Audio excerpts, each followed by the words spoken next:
Good morning, Madison. This is Allian Alyssa. with a Mohawk News Flash. Today is Wisdom Wednesday, November 6, 2019. Today for lunch we are having hot dog, baked beans, baby carrots with a ranch dip, and applesauce. Our Veterans Day Assembly will be next Monday at the high school. Students, if you have anyone you would like to invite, please return the paper to your teacher. Picture Retake Day will be next Wednesday, November 13th. We will be having a skating party next Thursday, November 14th. Midpoint Library will be at Madison this Friday. Girls on the Run will be having their practice 5K run today after school. Today's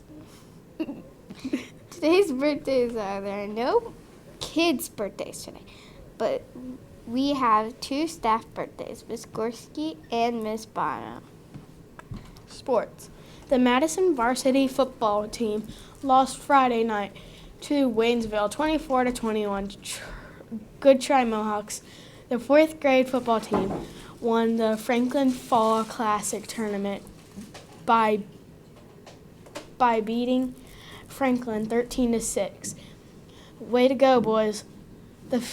This Friday, the 3rd, 4th, and 5th grade football teams will be traveling to Indianapolis to participate in the Indianapolis Crossroad Championships. Good luck to all the teams.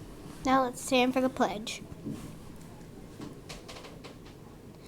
I pledge allegiance to the flag of the United States of America and to the republic for which it stands, one nation, under God, indivisible, with liberty and justice for all. Have a great day, Mohawks. Next up is our Mystery Doug video.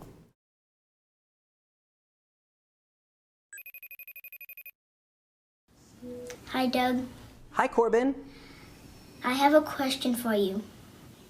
Why isn't Pluto a major planet?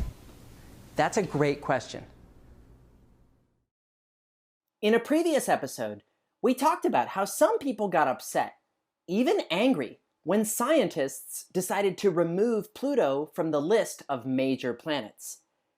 After all, if we think of all the planets in our solar system as being like one big family, then removing Pluto from the list of planets might kind of feel like we're kicking it out of our family. Poor Pluto. So why are scientists saying we shouldn't think of Pluto as one of the major planets of our solar system? Well, if you want to figure out the answer to this question, it's helpful to know about a true story. A story not about Pluto, but about a different planet in our solar system. This, the planet Ceres. I know what you might be thinking. Ceres? Doug, I've never heard of Ceres. Are you sure that's a real planet? But I promise you, I'm not making this up. You see, it all starts about 200 years ago.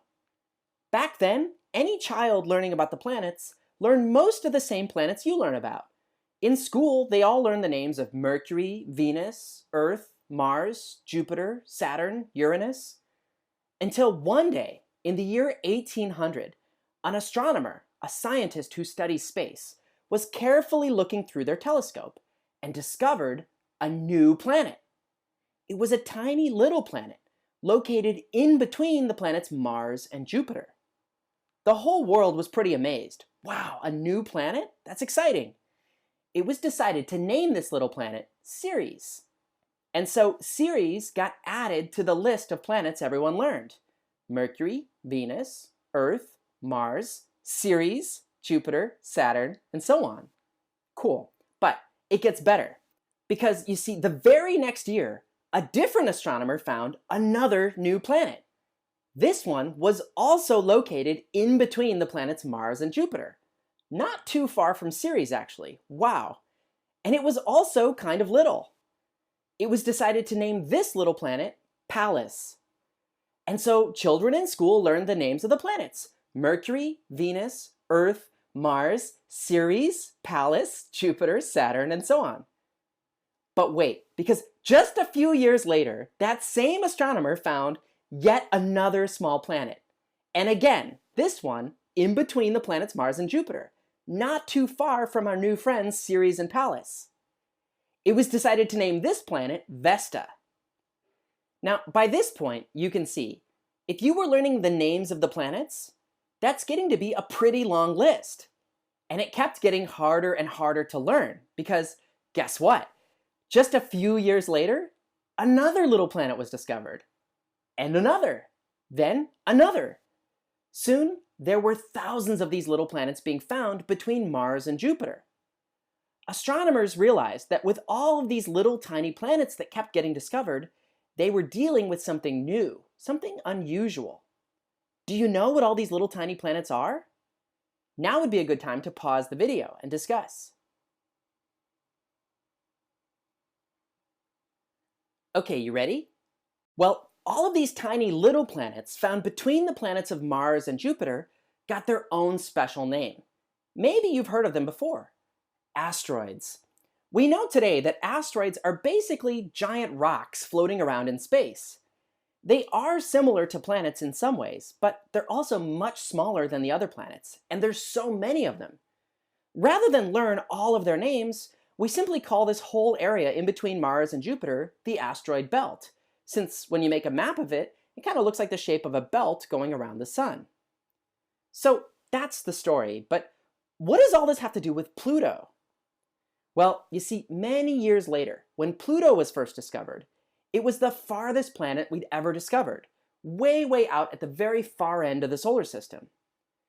But starting in the 1990s, astronomers had better telescopes and cameras than ever before. In the year 1992, they discovered a new planet out by Pluto, the planet Albion. Then, just a few years later, another one. And then, another one. And another one. And another.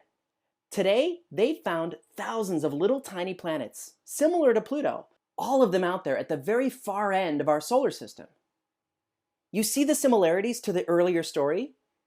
What astronomers have realized is that there's another belt in our solar system. This one isn't between Mars and Jupiter. It's a belt that's out at the very far end of our solar system, a belt they've named the Kuiper Belt, in honor of Gerard Kuiper, an astronomer who predicted that this belt might exist. So now you can finally start to see why scientists are saying it makes sense to think of Pluto as something different than one of the major planets. Just like Ceres, Pluto turns out to be part of a belt of small, tiny planets. When you think of our family of planets, it's still okay if you include Pluto. It is still a planet, but just keep in mind that our family picture no longer looks like this, but more like this. That's all for this week's question. Thanks, Corbin, for asking it. Now, for the next episode, I reached into my question jar and picked out 3 questions submitted to me that I'm thinking about answering next. When this video is done playing, you'll get to vote on one. You can choose from: how is toothpaste made? Why do scabs sometimes leave scars? Or what causes the northern lights? So submit your vote when the video is over. I want to hear from all of you watching. There are mysteries all around us. Stay curious, and see you next week.